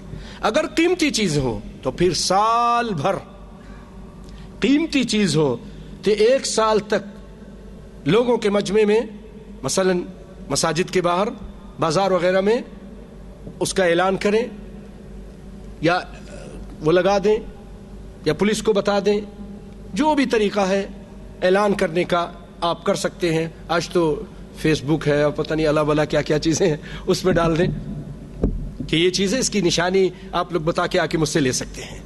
1 سال تک اعلان کریں. 1 سال کے بعد بھی نہ آئے تو پھر آپ اس کو استعمال کر سکتے ہیں، آپ اپنے استعمال میں لے سکتے ہیں، اور 1 سال کے دوران آ جائے تو اس کو دے دیں. اور استعمال کرنے کے بعد پھر اگر مالک آ گیا تو پھر آپ کو اس چیز واپس کرنی پڑے گی. حرام نہیں کھانا ہے. اور ایک شخص نے پوچھا نبی کائنات صلی اللہ علیہ وسلم سے کہ اللہ کے رسول، اگر مجھے کوئی چیز، برتن، کوئی ایسی چیز مل جاتی ہے گری پڑی تو میں کیا کروں؟ آپ نے فرمایا اس برتن اور اس کے دھاگے کی خوب پہچان کر لو، پھر اس کو 1 سال تک اعلان کرو، اگر مالک آ جائے تو اسے دے دو، ورنہ جو چاہے کرو. اس نے کہا اللہ کے رسول بکریاں اگر ملتی ہیں ایسی پھر رہی ہے، آپ نے فرمایا یا تو وہ تمہارے لیے ہے یا تمہارے کسی اور بھائی کے لیے، یا پھر بھیڑ کے لیے، بھیڑیا کے لیے، بھیڑیا نہیں درندہ، اس کے لیے ہے. تو اس کا مطلب ہے کہ تم اس کو اپنے پاس لے لو. پھر اس نے کہا اللہ کے رسول اگر اونٹ ملے، آپ نے فرمایا تیری اس سے کیا نسبت، تیرا کیا کام اونٹ کے ساتھ؟ اس کا پانی اس کے اندر موجود ہے، اونٹ کے اندر پانی ہوتا ہے، اس کا پانی موجود ہے، اس کے جوتے، جو اس کا پاؤں ہے اس کے اندر اتنے بڑے وہ ہوتے ہیں، اس کا جوتا اس کے ساتھ موجود ہے، اور گھاٹ پہ جا کر وہ پانی پی سکتا ہے، درختوں پہ پتے کھا سکتا ہے، یہاں تک کہ اس کا مالک آ جائے. بخاری کی روایت ہے. اللہ اکبر. ایسی چھوٹی چھوٹی باتیں بھی ہمارے اسلام نے ہمیں بیان کر دی ہیں. کیوں نہ قربان چلے جائیں اس اسلام پر. اللہ اکبر، اللہ اکبر. پھر آپ ایک روایت میں فرماتے ہیں فَإِن جَاءَ طَالِبُهَا يَوْمًا مِّنَ الدَّهْرِ فَأَدِّهَا إِلَيْهِ. اگر کسی زمانے میں بھی اس کا مالک آ جائے تو پھر اس کو وہ چیز تم کو ادا کرنی پڑے گی. ٹھیک ہے بھائیو، گری پڑی چیزیں اس سے متعلق ہی بیان تھا. لیکن مکہ کی اگر کوئی چیز ہے، مکہ میں گری ہوئی چیز ہے، تو اس کو اگر کوئی اٹھاتا ہے تو اس کو 1 سال نہیں، ساری زندگی اس کا اعلان کرنا پڑے گا، ہمیشہ اعلان کرنا پڑے گا. عام علاقوں میں تو 1 سال، لیکن حدود حرم میں ہمیشہ اعلان کا حکم ہے. اسی لیے آپ صلی اللہ علیہ وسلم فرماتے ہیں مکہ کی گمشدہ چیز اٹھانا صرف اعلان کرنے والے کے لیے جائز ہے، جو اعلان کرنے کی طاقت رکھتا ہے، تو اس لیے نہ اٹھائیں. پولیس کو بتا دیں، وہاں کی گورنمنٹ ہے، وہ لوگ پھر اپنے پاس اعلان کرتے ہیں، رکھ دیتے ہیں، گمی تائح بولتے ہیں، وہاں پر وہ لوگ آ کر اپنی چیز دیکھ کر لے جاتے ہیں. اسی طرح ایک معاملہ ہے بھائیوں، وقف. بہت اہم باتیں اللہ نے چاہو تو آج آپ دین کی سن کے جائیں گے. ممکن ہے کہ کچھ لوگوں کو اس کے بارے میں کبھی سنا بھی نہیں ہوگا، سنا ہوگا تو واجبی طور پر اہم معلومات اللہ نے چاہا تو انشاءاللہ ہم سب کو ملیں گی. وقف کیا چیز ہے؟ اس کو انگلش میں ٹرسٹ بولتے ہیں. وقف خالص اللہ کے لیے، اللہ کی خوشنودی کے لیے آدمی کسی گھر کو، کسی باغ کو، کسی بلڈنگ کو کہتا ہے کہ اس کی کمائی، اس کی آمدنی اللہ کے دین کے لیے ہے، غریبوں کے لیے ہے، یتیم و بیواؤں کے لیے ہے. ہاسپٹل کے لیے ہے، نیک کاموں کے لیے، اس کو کہتے ہیں وقف. اور ریا نمود اور شہرت کے لیے نہیں ہونا چاہیے. جیسا کہ سیدنا عثمان رضی اللہ تعالیٰ عنہ نے، آپ کو معلوم ہوگا، بیر روما کنواں خریدا تھا یہودی سے، بہت مہنگا خرید کر اللہ کے راستے میں وقف کر دیا تھا کہ آپ مسلمانوں سے کہیے کہ اس کا پانی لے کر یوز کریں. بھائیو، اس اتنی اخلاص کے ساتھ انہوں نے کام کیا تھا، آپ حیران ہوں گے کہ وہ کنواں اس وقت سے لے کر آج تک اللہ کے فضل و کرم سے پانی دے رہا ہے، اور اس وقت سے لے کر اس کی جو ارد گرد زمین ہے اس سے سیراب ہوتی ہے. اور پچھلی گورنمنٹوں نے بھی اور اب موجودہ گورنمنٹ نے بھی اس کی آمدنی سے کئی بلڈنگیں بنائی ہیں، اس کی آمدنی سے ایک اکاؤنٹ کھولا ہے جو عثمان بن عفان کے نام سے بینک کے اندر اکاؤنٹ کھلا ہے. اللہ اکبر. عثمان کب کے چلے گئے ہیں، لیکن ان کا اخلاص، جس اخلاص کے ساتھ وہ زمین خرید کے اور وہ کنواں خرید کے مسلمانوں کے لیے وقف کر دیا تھا، اللہ تعالیٰ نے آج تک اس کا سلسلہ جاری رکھا ہے صدقہ جاریہ کے طور پر. اور اس کی آمدنی سے اب بینک میں اکاؤنٹ ہے اور بلڈنگیں بنتی ہیں، بلڈنگیں کرائے پہ اور ہوٹل کے طور پر حاجیوں کے لیے یوز کی جاتی ہیں. اس سے جو پیسہ آتا ہے یتیموں، بیواؤں اور دین کے کاموں پہ، قرآن کی نشر و اشاعت کے لیے، اسی سے خرچ ہو رہا ہے اور سارا عثمان غنی کے نامہ اعمال پہ جا رہا ہے. یہ ہے وقف.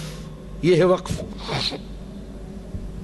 وقف اگر کوئی کر دے، مثلا باپ آپ کا کر کے جاتا ہے، تو وہ آپ بیچ نہیں سکتے، وہ ورثے میں تقسیم نہیں ہو سکتی، اور ہبہ بھی نہیں ہو سکتی. ہبہ بھی نہیں ہو سکتی.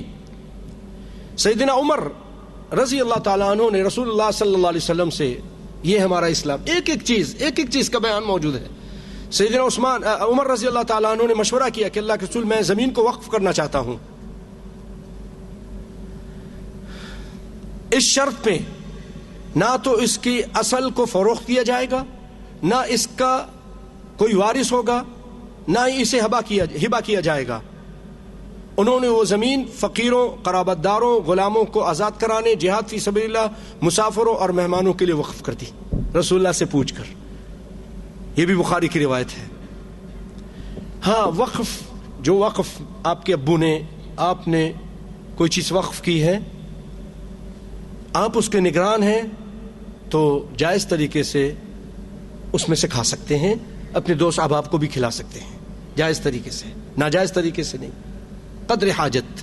اور اگر علماء کہتے ہیں، جیسے کہ قرآن پاک میں ہے، وَمَنْ كَانَ غَنِيًّا فَلْيَسْتَعْفِفْ، اگر آدمی خود مالدار ہے تو پھر اس کے کھانے سے بچے. جیسے اس کے باپ نے کہا کہ غریبوں کے لیے ہے تو غریبوں کے لیے، باپ نے کہا اس میں سے ہمارے رشتہ دار کے جو غریب ہوں گے ان کے لیے. خود مالدار ہے، نگران ہے، ٹھیک ہے، وہ نہ کھائے، اگر کھا لے تو کوئی حرج نہیں، لیکن بچے تو بہتر ہے. وَمَنْ كَانَ غَنِيًّا فَلْيَسْتَعْفِفْ، اللہ فرماتے ہیں اگر تم میں سے جو امیر ہے وہ اس سے بچے. بھائیو، عاریتاً چیز ہم لیتے ہیں کسی سے، گلاس لے لیا، کبھی کسی سے کدال لے کر آ گئے، کوئی اور چیز لے آئے، عاریتاً، ہے نا چیز، تو یہ ضرور واپس کرنی چاہیے. اللہ تعالیٰ اس کے بارے میں فرماتے ہیں، الذین هم یراؤون ویمنعون الماعون،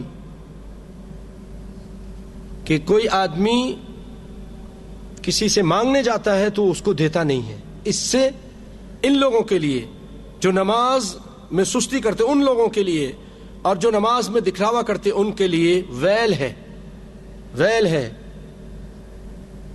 تو اگر کوئی مانگنے چیز آئے اس کو دے دیں، اور اس کو بھی چاہیے کہ وہ واپس کر دیں.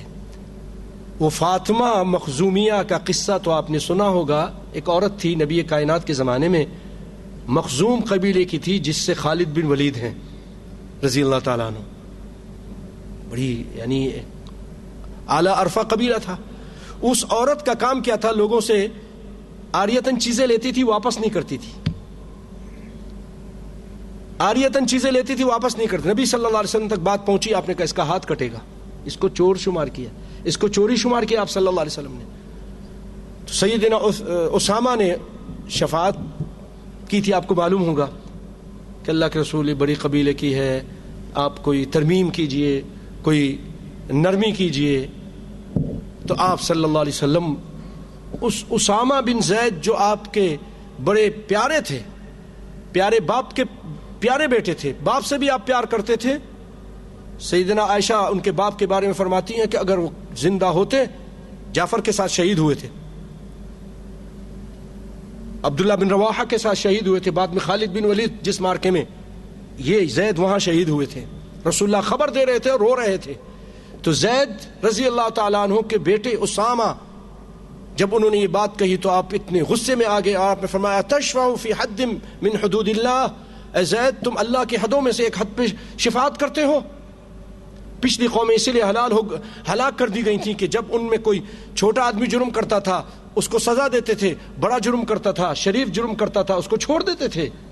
ایم اللہ, اللہ کی قسم, لو ان فاطمہ بنت محمد سرقت لقطعت یدها, اگر میری اپنی لختی جگر فاطمہ بنت محمد صلی اللہ علیہ وسلم بھی چوری کرتی تو میں اس کا بھی ہاتھ کاٹ دیتا. اللہ اکبر, یہ اسلام ہے, یہ ہے مساوات. تو بھائیو, عورت کیا چوری کرتی تھی, سامان لیتی تھی مانگ کے پھر واپس نہیں کرتی تھی. آج ہم میں کتنے لوگوں کا سامان لے لیتے ہیں واپس نہیں کرتے, اس کو کچھ سمجھتے ہی نہیں ہیں. یہ بھی بھائیو چوری ہے, اس پر ہاتھ کاٹا تھا نبی کائنات صلی اللہ علیہ وسلم نے. اسی لیے اس کو ضائع نہ کریں, جیسی جس کی چیز ہے اس کو واپس کر دیں.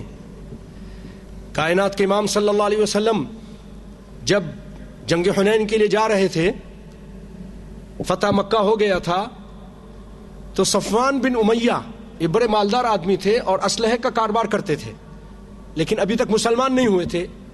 لیکن آپ کے اخلاق اور کچھ صحابہ کرام کی سفارش کی وجہ سے مکے میں رہ گئے. تو آپ صلی اللہ علیہ وسلم ان کے پاس آئے, آپ جنگ کے لیے آپ کو اسلحہ چاہیے تھا. تو یہ کیونکہ ابھی تک مسلمان نہیں ہوئے تھے تو بڑی ترشی کے ساتھ جواب دیا. جب آپ نے مانگا تو آپ نے فرمایا, اس نے کہا کیا اے محمد آپ غصب کر رہے ہیں, میرا مال زبردستی لے رہے ہیں, آپ فاتح بن گئے ہیں اور میں ابھی یہاں پر ہوں تو آپ زبردستی غصب کر رہے ہیں میرا مال.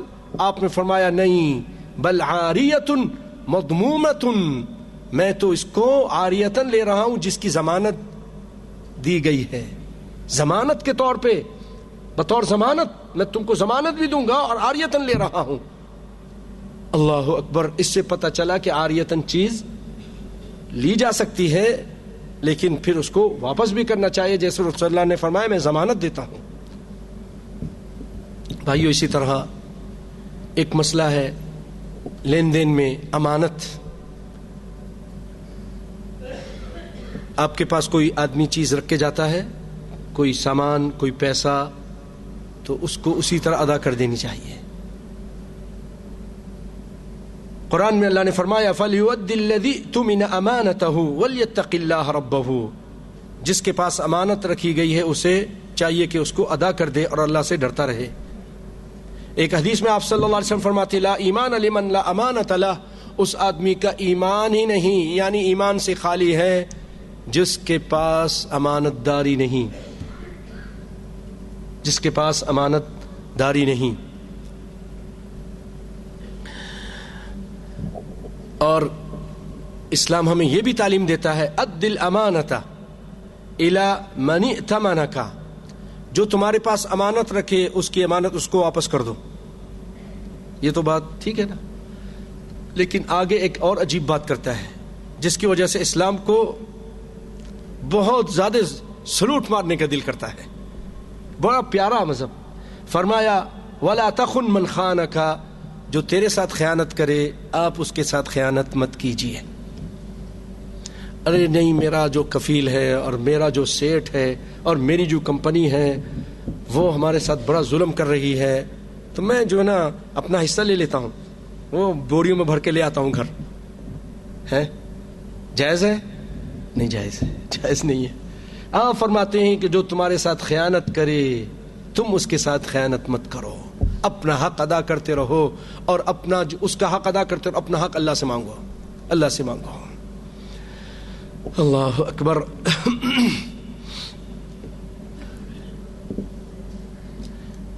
بھائیو، ایک معاملات میں ایک چیز ہے ضمانت۔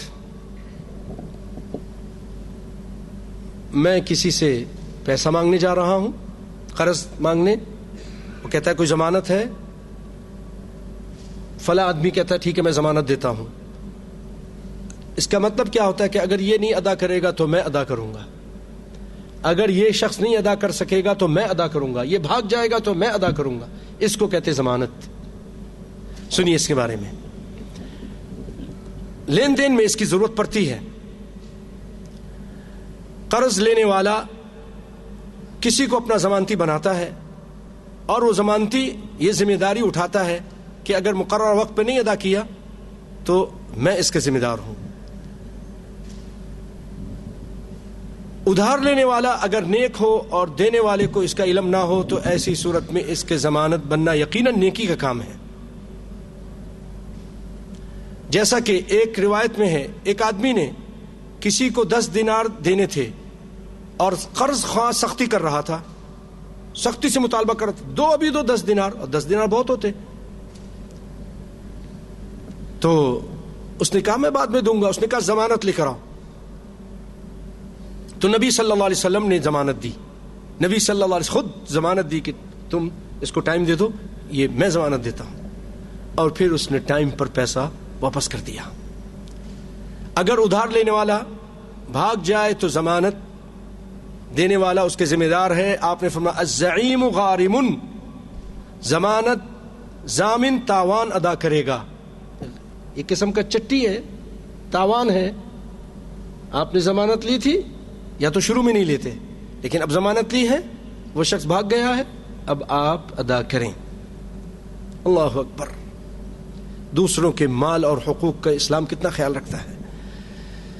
بھائیو، اگر ادھار لینے والا تنگ دست ہونے کی وجہ سے ادائیگی کی طاقت نہ رکھتا ہو، اور ضمانت دینے والا بھی، ضامن بھی، اس کی ادائیگی کی طاقت نہ رکھتا ہو، پھر کیا کرے؟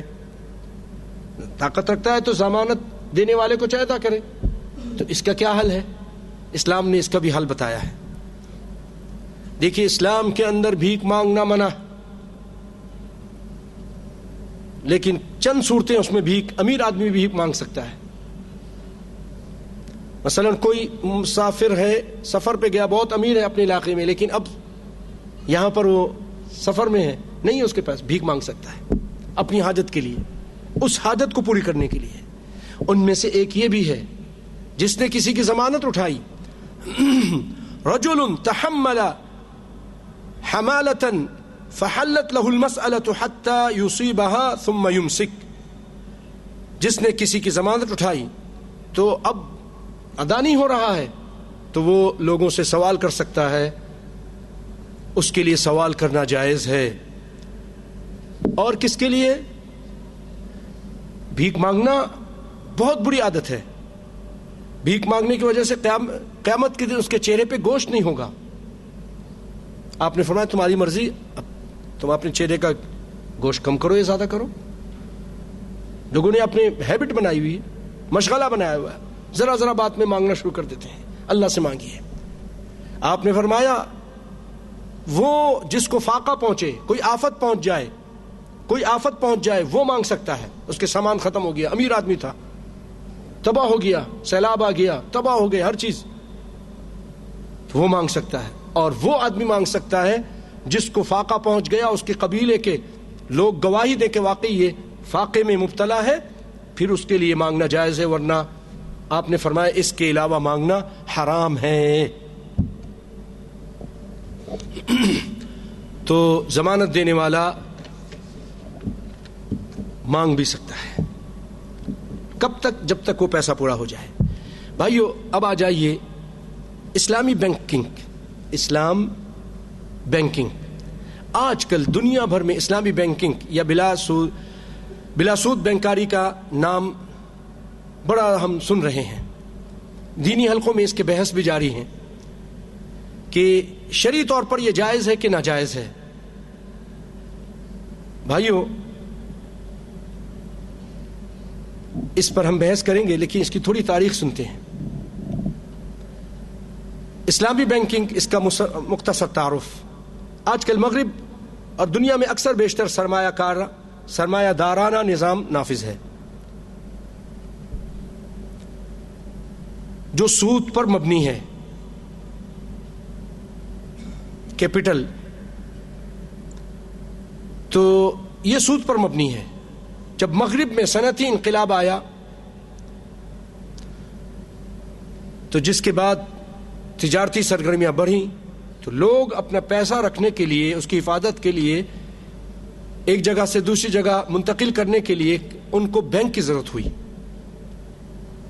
ادارے ایسے تو یہودی اس کے پیچھے تھے، یہودیوں نے یہ کام سنبھالا اور انہوں نے سود پر لوگوں کو پیسہ دینا شروع کر دیا۔ 20ویں صدی میں جب کچھ مسلمان ممالک انگریزوں سے آزاد ہوئے،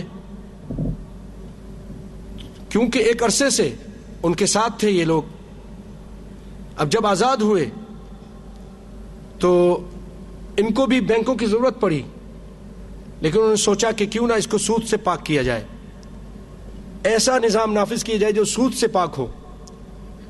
یہ ساری باتیں غور سے سننے کی ہیں۔ تب اسلامی بینکاری کی سوچ پیدا ہوئی۔ پھر بعض مسلم رہنما، مثلا ڈاکٹر نجات اللہ صدیقی، پروفیسر خورشید، معروف ہیں یہ، ان کی طرف سے بھی جب تائید ہو گئی تو مروجہ بینکاری نظام میں کچھ تبدیلیاں کر کے، وہ جو پرانا نظام چل رہا تھا سودی، اس میں کچھ تبدیلیاں کر کے اسلامی اس کو بنانے کی کوشش کی گئی، جس کے بعد عرب سرمایہ کاروں نے عملاً اس کام کو آگے بڑھانے کی ٹھانی، اور ساتھ ہی ساتھ مغرب نے بھی حمایت شروع کر دی۔ مغرب نے بھی حمایت شروع کر دی، کیونکہ وہ جانتے تھے کہ اس طرح جو مسلمان آج تک سود کے ڈر سے بینک میں پیسہ نہیں لاتے ہیں، اسلام کے نام پر وہ اپنا پیسہ نکال دیں گے، پیسہ آخرکار ہمارے پاس ہی آئے گا، ہمارے پاس ہی آئے گا۔ تو انہوں نے اس اسلامی بینکاری کے پیچھے سے تھپکی لگائی، ان کو حوصلہ دیا اور انہوں نے ساتھ دیا۔ سب سے پہلا اسلامی بینک بہت پہلے 1963 میں مصر میں بنایا گیا، جس کا نام تھا مت غمر سوشل بینک۔ اس میں زراعت کے لیے رقم جمع کی جاتی تھی۔ اسی سال 63 میں ملائیشیا میں حج کے لیے ایک ارادہ قائم کیا گیا، ایک ادارہ جس کا نام تھا تبونگ حاجی۔ لوگ اس میں اپنی پونجی جمع کراتے حج کے لیے۔ پھر سن 1975 میں دبئی میں اسلامی بینک بنا، اور اسی سال OIC کے تحت اسلامی ترقیاتی بینک کی بنیاد رکھی گئی، اور سن 1983 میں اسلامی بینک بنگلہ دیش کے قیام عمل میں آیا۔ پھر اس کے بعد پوری دنیا میں ایک دور شروع ہو گئی اسلامی بینک کی ایک دور شروع ہو گئی، اور اسلامی معاشیات مطبوعہ 2003 کے مصنفین نے اپنی کتاب میں دنیا کے 51 مسلمان اور غیر مسلم ممالک میں تقریباً 260 اسلامی بینکوں کے نام ذکر کیے ہیں۔ 51 اسلامی ملکوں میں اور غیر اسلامی ملکوں میں 260 اسلامی بینکوں کا ذکر کیا، اور اب تو یہ بہت بڑھ گیا ہے۔ پاکستان میں، دوسرے ممالک میں اس کا اضافہ ہو رہا ہے۔ پاکستان میں میزان بینک ہے، بینک الفلاح ہے، دبئی اسلامی بینک ہے، فیصل بینک لمیٹڈ وغیرہ ہیں۔ اس بینکنگ کے بارے میں علماء کیا کہتے ہیں؟ آپ کے سامنے علماء کی بات رکھتا ہوں۔ مشہور مفتی مولانا شفیع رحمۃ اللہ علیہ کے صاحبزادے ڈاکٹر محمد تقی عثمانی مشہور ہیں، کراچی میں ہوتے ہیں، اسلامی بینکنگ کے جواز کا فتویٰ دیا، بلکہ آپ نے اس کی سرپرستی بھی کی، مگر دیگر اہل علم کی اکثریت اس نظام کے سودی ہونے کی وجہ سے اس کی مخالف ہے۔ بہت سارے علماء، چنانچہ 2008 اگست 2008 میں دیوبند کے بڑے بڑے علماء، مختلف مدارس کے مفتیان کراچی میں جمع ہوتے ہیں اور اپنے مشترکہ فتوے کے ذریعے اسلامی بینکنگ کو غیر شرعی قرار دیتے ہیں۔ دیوبند کے علماء بہت سارے اور دیگر علماء اس کو پھر غیر اسلامی قرار دیتے ہیں۔ ان کے فتوے کی بنیاد یہ تھی کہ سودی نظام کی بنیاد پر قائم بینکوں نے خود کو اسلامی بنانے کے لیے جو ذرائع اور طریقے اختیار کیے ہیں، اسلامی لحاظ سے وہ ناکافی ہیں، اور اپنی اصل کے اعتبار سے ان بینکوں کا نظام سود ہی پر قائم ہے، اس لیے ناقابل قبول ہے۔ اس کی چند خرابیاں، اسلامک بینکنگ کی چند خرابیاں۔ اہل علم کا کہنا ہے کہ مروجہ اسلامی بینکنگ کا اتنا فائدہ تو نظر آتا ہے کہ جو لوگ، کیا فائدہ ہے؟ جو لوگ پہلے 100%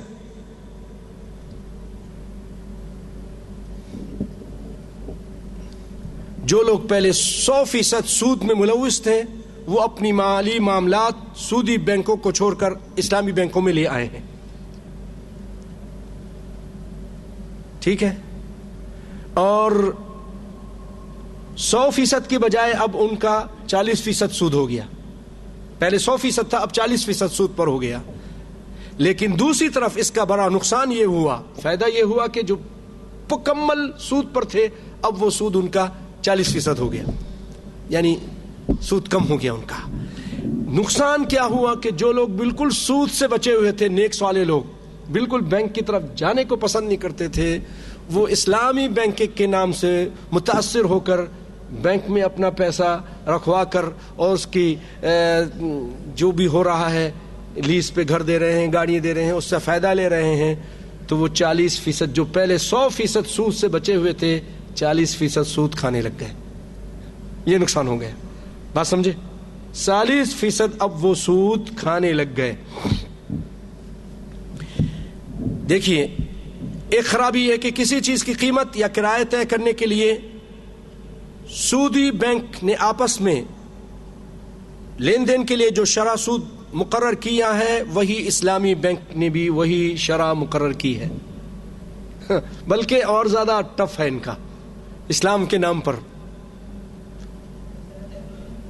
ہاں، مثلا دوسرا اگر منافع دے رہا ہے نا 4 دینار سالانہ یا منتھلی یا 6 مہینے پہ یا 5 دینار، تو اسلامی بینک 2.5 دے گا، اور کم دیتا ہے، زیادہ لیتا ہے۔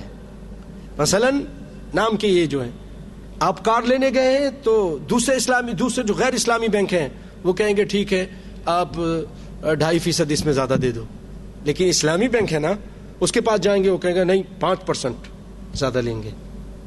لوگ مجبور ہیں، اسلام کے نام پر بیچارے لینے کے لیے تیار ہو جاتے ہیں، یہ زیادہ کاٹ رہے ہیں۔ طریقہ وہی ہے ان کا، معیار۔ مقرر وقت پر ادائیگی نہ ہونے کی صورت میں اسلامی بینک بھی جرمانہ وصول کرتا ہے۔ جرمانہ وصول کرتا ہے کہ نہیں کرتا؟ کرتا ہے، جو سود کی ایک صورت ہے، پہلے بتا چکا ہوں، سود کی ایک صورت ہے۔ کار لیزنگ اور ہوم فنانسنگ میں انشورنس یا تکافل اسلامی تکافل، اسلامی انشورنس نام رکھ دیا ہے تو یہ سود پر مبنی ہے۔ جوئے اور دھوکے کا مرکب ہونے کی وجہ سے ناجائز ہے، اور یہ چیزیں اس کے اندر پائی جاتی ہیں۔ ایک اور چیز آپ ملاحظہ کرتے ہوں گے، اسلامی بینک میں آج کل کام کرنے والے بہت کم ہی آپ کو ایسے نظر آئیں گے جو اسلامی ہوں، داڑھی ہو، اسلامی لباس پہنا ہو۔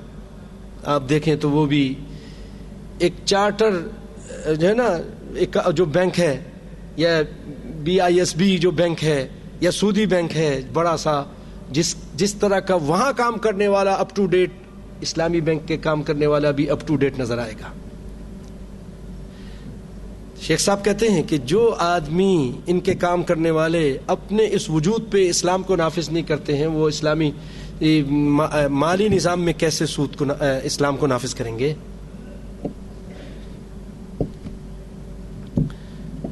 تو خلاصہ کلام یہ ہے کہ اسلامی بینکوں کا مروجہ نظام غیر شرعی ہیلوں پر مشتمل ہے، جس میں بظاہر اسلامی قوانین کی پابندی ہو رہی ہے، لیکن ان قوانین کے جاری کرنے سے شریعت کا جو مقاصد ہیں وہ بری طرح پامال ہو رہے ہیں۔ لہٰذا یہ اسلامی بینکنگ کے ایسے ہیلوں پر مشتمل ہے جو شرعی مقاصد کے حصول میں رکاوٹ ہے۔ سوال پیدا ہوتا ہے، کیا اسلامی بینکنگ کا وجود ممکن ہے کہ نہیں ہے؟ کیا اسلامی بینکنگ کا وجود ممکن ہے کہ نہیں؟ کچھ اہل علم کا کہنا ہے کہ بینک اسلامی صورت اختیار کر جائیں یہ ناممکن ہے، نہیں ہو سکتا۔ بینک ہو اور اسلامی ہو جائے ناممکن ہے، کیونکہ بنیادی طور پر مغرب کے نظام جو سرمایہ داری کا نظام ہے، سرمایہ دارانہ نظام ہے، اس پر یہ اسی منہج پہ یہ چل رہا ہے، اور وہ نظام سرمایہ دارانہ نظام اسلامی نظام کے ساتھ متصادم ہے، یہ کبھی نہیں ہو سکتا۔ چونکہ دو باہم متضاد عناصر میں آپ تطبیق دینا چاہتے ہیں، میل کرنا چاہتے ہیں، یہ نہیں ہو سکتا ہے۔ اور تیسری بات یہ کہ یہودیوں کے سودی نظام کو ہیلے بہانے غیر سودی اور اسلامی قرار دینا اجتہاد اور تجدید نہیں بلکہ تجدد اور بدعت ہے، یہ بدعت ہے، اور مغرب کے غیر اسلامی فکر کو آپ مشرب با اسلام کرنا چاہتے ہیں، اس کو مسلمان بنانا چاہتے ہیں۔ اچھا، ایک سوال یہ پیدا ہوتا ہے بھائیوں، یہ غیر اسلامی نظام اتنا اچھی طریقے سے کیسے چل رہا ہے، اتنے کامیاب چل رہا ہے؟ باقی سارے بینک ڈوب گئے تھے، اسلامی بینک نہیں ڈوبے۔ تو کتاب کے رائٹر جناب مبشر رحمانی صاحب بہت بڑے عالم ہیں، وہ یہ کہتے ہیں کہ مزعومہ اسلامی بینکنگ کا یہ نظام اس لیے کامیابی سے چل رہا ہے کہ مغرب کے یہودی اور ان کے حواری حکمران ان اسلامی بینکوں کی پوری طرح حمایت کرتے ہیں، تاکہ مسلمانوں کے اربوں خربوں کی دولت کا جو وہ حصہ جو بینکوں میں ان کے غیر اسلامی ہونے کی بنا پر نہیں رکھتے تھے، انہی کے پاس آتا رہے، اس لیے ان کی سپورٹ کرتے رہتے ہیں۔ نسأل اللہ العافیہ۔ تو بھائیو، لیکن کچھ اہل علم ہیں، یہ بھی بات سننے کی ہے، وہ کہتے ہیں کہ اسلامی یہ بینکنگ کا اس طرح کا ایک نظام جو اسلامی ہو، اسلامی طریقہ پر ہو، اگرچہ پیچیدہ ہے لیکن یہ پھر بھی ہو سکتا ہے۔ ہمیں ایک ایسا نظام بنانا ہوگا جہاں پر لوگ اپنی جمع پونجی محفوظ کر سکیں، دنیا بھر میں مال کی ترسیل ہو سکے، اور بینک اس کا معاوضہ لے۔ میں آپ کا پیسہ بھیجوں گا، میں اتنا چارج لے رہا ہوں، میں آپ کا پیسہ بینک میں رکھوں گا، اس پہ اتنا چارج لے رہا ہوں، اور اگر اس کو میں نفع نقصان کی شراکت پہ لگاؤں گا تو جو نفع ہوگا وہ دوں گا اور جو نقصان ہوگا وہ بھی برداشت کرنا پڑے گا۔ گاڑیاں خریدوں گا، بیچوں گا، اس میں بھی جو فائدہ ہوگا۔ اور اس میں یہ بھی کہتے ہیں کہ بہت احتیاط کے ساتھ ہمیں اس کا نام بھی بدلنا چاہیے۔ بینکاری کے 300 سالہ تاریخی جو لوازمات ہیں اس کو پاک کرنا ہوگا، نام بھی بدل دیں۔ اور الحمدللہ ایک بات آپ کو بتاتا ہوں، خوشخبری، اس کے جو اصل بہت زیادہ کرتا دھرتا ہیں وہ خیاط صاحب، پورا نام پتہ ہے، بیت التمویل کے جو ہیں، یہی نماز پڑھتے ہیں، عبد الحکیم خیاط، انہوں نے بیت التمویل بنائی ہے، نام بھی بینک نہیں رکھا، بیت التمویل، ٹھیک ہے۔ اور کافی حد تک اللہ کے فضل کرم سے ان کا نظام، سعودیہ کے بہت سارے علماء اس کی تعریف کرتے ہیں اور بتاتے ہیں کہ وہ بہت اچھا نظام ہے۔ اور بھی بینک ہوں گے، مجھے نہیں معلوم اس کے بارے میں، اسلامی طرز پر ہیں لیکن کم ہیں۔ انہوں نے اپنا شو روم بنایا، آپ کے یہیں پر ملے گا، آپ کو اپنا الگ شو روم ہے، یہ نہیں کہ دوسرے شو روم سے خرید لیں، انہوں نے گاڑی خرید کے اپنے پاس رکھتے ہیں، یہاں شو روم ہے، بیت جو ہے نا بیت القرآن، کہیں اور کھول لیا ہوگا، بہرحال تو اور اس کے علاوہ انہوں نے ایک چیز لکھی ہوئی تھی اپنے فارم میں کہ اگر دیر ہو جائے گی کسی کو ادائیگی میں تو ہم اس سے جرمانہ لیں گے لیکن وہ اللہ کے راستے میں خرچ کر دیں گے. تو بعض علماء نے اس پہ اعتراض کیا ہے، اور اگر آپ مجبوری کے تحت جیسے میں نے کہا اگر قسطوں پہ گاڑی لینا چاہتے ہیں یا گھر وغیرہ تو ان سے یہ کہیں کہ یہ میں مانوں گا نہیں، لیٹ ہو جائے یا کچھ ہو جائے میں ایک پائی بھی زیادہ نہیں دوں گا، تو وہ کاٹ دیتے ہیں، وہ معاہدے سے یہ چیز کو کاٹ دیتے ہیں. تو پھر اس طرح کی ایک دو باتیں اور ان کی ہیں. الحمدللہ کئی مصر کے بڑے بڑے علماء کے سامنے یہ فارم پیش کیا گیا، کہا یہ ایک جو باتیں ہیں اگر اس پہ آپ عمل کر لیں تو پھر ماشاءاللہ ان کا نظام کافی حد تک بہتر ہے. تو ہم دعا یہی کرتے ہیں کہ اللہ تعالیٰ کرے کہ ہمارا اپنا سود سے پاک اسلامی نظام ہو، بیت التمویل اور اس طرح کے، اور تاکہ جہاں مسلمان اپنے سرمایہ کو رکھ سکیں. پیارے بھائیوں، میں آج اسی پر اکتفا کرتا ہوں. اس کے بعد جو ہے نا کچھ اور مسئلے ہیں وہ آئندہ سناؤں گا. ایک ہے ملٹی لیول مارکیٹنگ، بڑا ہی دھوکے پر مبنی ہے، اس کی تفصیل ٹھیک ہے انشاءاللہ، اور اللہ نے چاہا تو یہ آخری قسط ہوگی. جناب توقیر صاحب ان کو بتا دیں کہ یہ آخری قسط ہوگی اللہ نے چاہا تو. اسی طرح بھائیوں شیئرز کمپنیوں کے حصص کی خرید و فروخت، اس کے بارے میں، بلیک مارکیٹنگ اس کے بارے میں، سگریٹ کا کاروبار اس کے بارے میں، بلڈ بینک کے بارے میں، بیعانہ دیا آپ نے زمین کا اور پھر آگے فروخت کر رہے ہیں، بلڈنگ خریدی آگے فروخت کر رہے ہیں، اس کے بارے میں. اسی طرح اور بھی کئی معاملات ہیں. عورتوں کی ملازمت کے معاملے میں، عورت کا نوکری کرنا اور شوہر کا اس کو روکنا، ڈیوٹی سے آدمی جلدی بھاگ جائے یا دیر سے جائے اور پیسہ پورا لے، اس کے بارے میں، جعلی صنعت کے ذریعے نوکری حاصل کرنے کے بارے میں، اور بھی اس طرح کی کئی اہم چیزیں، ایڈوانس بکنگ، صدقہ کی اشیاء کو فروخت کرنا وغیرہ، یہ کئی اہم اور مسئلے مسائل ہیں. اللہ نے چاہا تو یہ ہمارا آخری اس مالی معاملات میں آخری قسط ہوگا جو آپ کو بتا دیا جائے گا جب بھی اس کو کریں گے. اللہ تعالیٰ ہمیں حلال کھلائے، اللہ تعالیٰ آپ کو مجھے سب کو دنیا ہماری اچھی کر دے، ہماری آخرت بھی اچھی کر دے، ہمیں قرآن و سنت پر عمل کرنے کی توفیق عطا فرمائے. بھائیو اللہ کی توحید میں کسی کو شریک مت کیجیے، محمد مصطفیٰ کی اطاعت میں کسی کو شریک مت کیجیے، اور اس دنیا میں ان دونوں کے بتائے ہوئے جو طریقے ہیں قرآن و حدیث سے جو چیز ثابت ہو جائے اس کو اپنائیے. بھائیو بھرپور اچھی خوشیوں والی زندگی گزاریے. اللہ تعالیٰ خود فرماتے ہیں کہ جو لوگ اس پر عمل کرتے ہیں فَلَنُحْيِيَنَّهُ حَيَاةً طَيِّبَةً مَنْ عَمِلَ صَالِحًا مِّن ذَكَرٍ أَوْ أُنثَىٰ وَهُوَ مُؤْمِنٌ. جو اچھے عمل کرتے ہیں مرد ہو یا عورت، ہم ان کو پاکیزہ زندگی عطا کرتے ہیں.